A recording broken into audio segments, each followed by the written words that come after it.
ये बात शोभा नहीं देती है, वो भी एक पढ़े लिखे आईएएस अधिकारी को, कि जब आप ऐसे बोलिएगा तो एक थाने में बैठे आपके सबऑर्डिनेट लोग क्या काम करेंगे। तो पद ऐसा होना चाहिए कि डीएम को लोग रेस्पेक्ट करें। एक समय था लोग डीएम को डीएम साहब कहते थे, कलेक्टर साहब कहते थे, लेकिन इस तरह से अमर्यादित भाषा का प्रयोग करने पे कोई, अरे भाई आपके ऊपर प्रेशर है, कुछ भी है, इज्जत से बात करने में क्या जाता है, क्या जाता है कि ठीक है बैठिए हम आपका बात सुन। आवेदन तक नहीं लिया इस इंसान का। अच्छा गलती से क्या हो गया ना, तो ये मतलब हम शिक्षकों लोग को, इन लोग को लगा कि किसी को कुछ बोल देंगे तो चल जाएगा। ऐसा नहीं होगा भाई। इसकी ईमानदारी की वजह से ही हम गांव गांव में घूम के वोट मांगे। साला पंचायत में आप लोग में कोई एरिया होगा, उस एरिया में वहां पे, तो वहां पे हमको पता नहीं था कि वोट कैसे मांगा जाता है, हमको क्या पता। लेकिन हमें पता था कि ईमानदार इंसान को अगर हम नहीं साथ नहीं देंगे तो कल को कोई नहीं आएगा यहाँ। फल लग जाता है तो पेड़ झुक जाना चाहिए। ऐसे अहंकार से कोई काम नहीं होगा। इज्जत से बात करने में क्या चला जाता है। थोड़ा सा बहुत डीएम का पावर है तो हाजीपुर छपरा 4 लेन बनवा दीजिए। है पावर, नहीं बनवा सकते, हम गारंटी लिख के दे सकते हैं।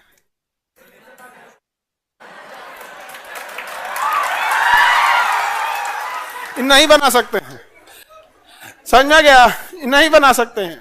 हाजीपुर छपरा 4 लेन से पहले, हालांकि अब इनका कौन, जो होली बाद इनका ट्रांसफर हो जाएगा, या तो समस्तीपुर भेजा जाए तो खगड़िया भेजा जाएगा। अब बेचारा समस्तीपुर वाला समझे अपन नसीब, अब खगड़िया वाला समझे अपन नसीब। आप में समस्तीपुर वाले कितने हैं? ले भाई साहब, चाहिए आप लोग को खगड़िया वाले लोग। अब देखिए यहाँ पे, बट ऐसा नहीं करना चाहिए, ये सब चीजें नहीं करना चाहिए किसी को भी, किसी को। अच्छा एक बात बताओ, आपको काम करना है काम नहीं करना है वो आपका डिपार्टमेंट जाने, लेकिन इज्जत से बात करने में क्या जाता है। और जैसा विपिन सर बता रहे थे कि इनको ने बोला इसको बाहर निकालो, इसको बाहर निकालो, लेकिन ये भूल गए कि इनके कर्मचारी जो इनके यहाँ काम करने वाले लोग हैं, जो इनकी सुरक्षा दे रहे हैं, वो हम ही जैसे शिक्षकों से पढ़े हुए हैं। कोई फर्जी विद्यार्थी नहीं है और ना ही वो लोग घूस दे के नौकरी लिए हैं। अब इनका हमको पता नहीं, शर्म नहीं आता है, पता नहीं नौकरी करते हैं, सरकार सैलरी देती है, घर देती है, गाड़ी देती है, बंगला देती है, नौकर चाकर क्या नहीं मिलता। लालच भर ही नहीं रहा है, और ये लालच दिन पर दिन बढ़ते जा रहा है। हर जगह से कमीशन लिया जा रहा है।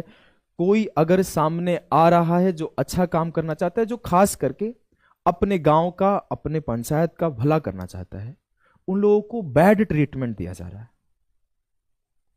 मेरे भाई, आज के टाइम में अगर किसी और के साथ इस तरह से हुआ है, कल तुम्हारे साथ नहीं हो सकता, इसका क्या गारंटी है।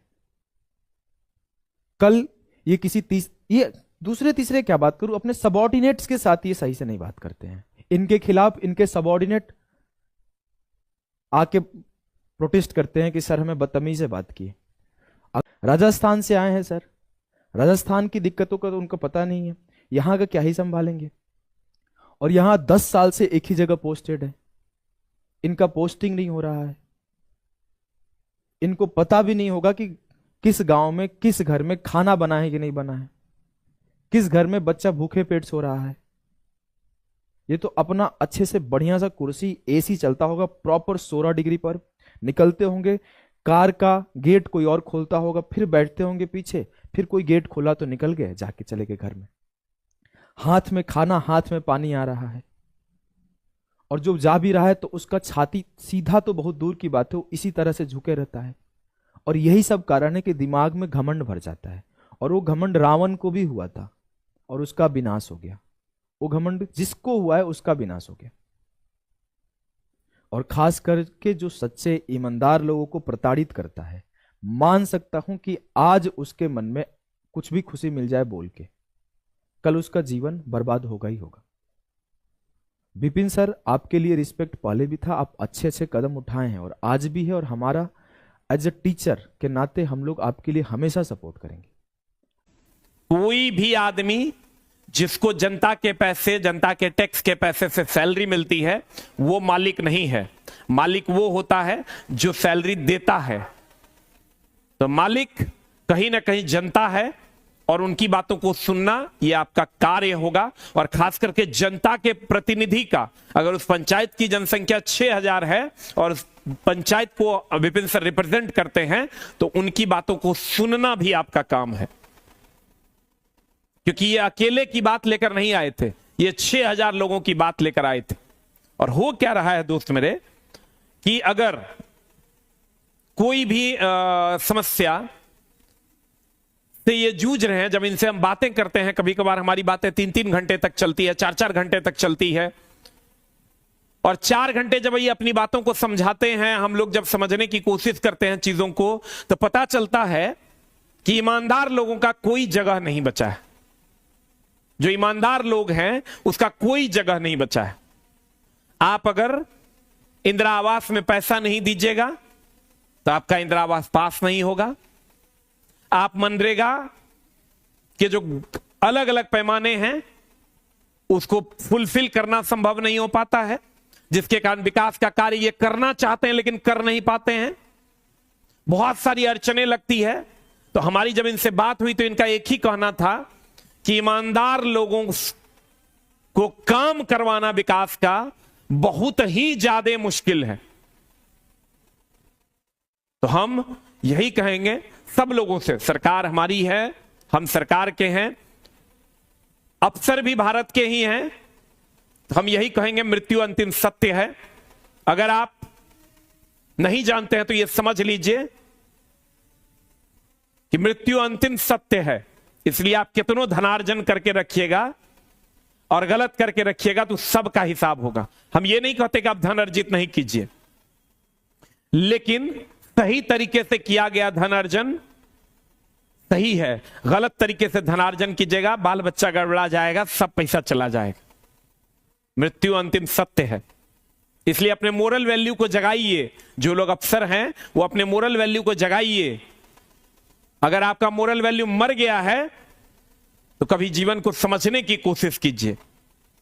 और यह जीवन अगर दूसरे के काम नहीं आया तो फिर जीवन कभी भी सार्थकता की ओर नहीं जा रहा है, हमेशा यह आपका जीवन व्यर्थता की ओर जा रहा है। उम्मीद करेंगे कि आदरणीय डीएम साहब फिर से ये चीजें ना दोहराएं और लोगों को प्रेम भरी निगाहों से, प्रेम भाव से लोगों से बात करेंगे और अपने जीवन को सार्थकता की ओर ले जाएंगे। हालांकि डीएम साहब को यह समझना चाहिए कि वो भी पढ़े लिखे इंसान हैं और पढ़े लिखे इंसान के मुंह से और पढ़े लिखे इंसान के बिहेव से इस तरह का बिहेवियर अच्छा नहीं लगता। प्यारे साथियों, आप समझ सकते हैं ये जितने भी प्रशासनिक पोस्ट होते हैं ये सब जनता के लिए बनाए गए हैं। भारत के संविधान के अंदर ये चीजें वर्णित है। डीएम साहब का काम है जनता के हितों के बारे में सोचना, आम जनता के हितों के बारे में सोचना। और विपिन सर अगर एक मुखिया नहीं है, एक शिक्षक नहीं है, अगर इनको आम जनता ही कहा जाए तो फिर आम जनता के साथ भी ये बदसलूकी तरीका बहुत गंदा तरीका है। डीएम साहब, आपसे हाथ जोड़ के विनती है, हो सकता है, हो नहीं सकता है, हकीकत में मेरा उम्र आपसे कम है, हो सकता है मेरी बात आपको बुरा भी लगे, लेकिन हम बुरा नहीं कह रहे हैं। हम आपके छोटे भाई के जैसे हैं। आपसे हाथ जोड़ करके विनती है, आपसे निवेदन है, प्रणाम करते हैं आपको, आप सम्मानीय व्यक्ति हैं। और हम आपसे यही कहना चाहते हैं कि लोगों का सम्मान करना सीखिए। हालांकि आप सीखे भी होंगे पहले से, लेकिन इस टाइम जो आप किए हैं वो गलत है महोदय। लोगों का सम्मान ही सबसे बड़ी चीज है, सम्मान करना सीखिए। और मैं आपको बता दूं डीएम साहब, हमने विपिन यादव सर से भी मिला है, मेरे बड़े भाई जैसे हैं, दोस्त जैसे हैं। खान सर से भी हमने मिला है और कई शिक्षकों से हमारी मुलाकात कभी कभी होते रहती है।